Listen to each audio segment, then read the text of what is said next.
24 hours of critique by tweet on foreign policy in Iran, on Palestinians, in Pakistan, and the Democratic People's Republic of Korea, each one authored by U.S. President Donald Trump. On the DPRK, a retaliatory taunt from Trump to Kim Jong-un and his New Year's Day boast about having a nuclear button. "I, too, have a nuclear button," tweeted Trump Tuesday evening, "but it is a much bigger and more powerful one." Seoul had no immediate response.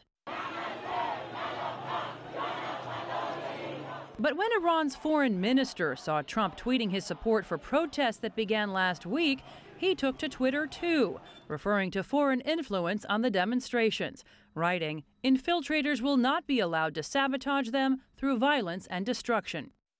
Trump's tirade continued with a thread threatening to pull foreign aid from Palestinians, saying, "With the Palestinians no longer willing to talk peace, why should we make any of these massive future payments to them?" And the president doubled down on his vow to pull further aid from Pakistan, a country he said the U.S. pays billions of dollars to for nothing. Reaction was swift from high-level voices. We should not be given taunts of aid.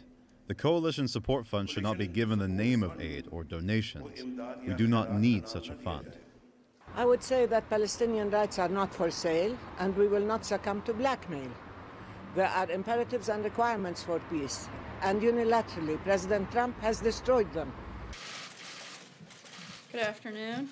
Asked if the American president's tweets could cost the U.S. peace, his spokesperson said, when it comes to his thoughts on the DPRK leader's nuclear ambitions, I think the president is concerned about the continued threats that this individual has made towards the United States and others, and he's not going to allow him to continue doing that without saying something and standing up for the people of the country. On the heels of Trump's Twitter tirade, another battle with his former chief strategist, Steve Bannon. In a book about to be released next week, Bannon is quoted as accusing Trump's son and son-in-law of treason for meeting with a Russian attorney during the 2016 presidential election. In response, Trump issued a statement saying, in part, Bannon not only lost his job when he was fired over the summer, he lost his mind. Jessica Stone, CGTN, Washington.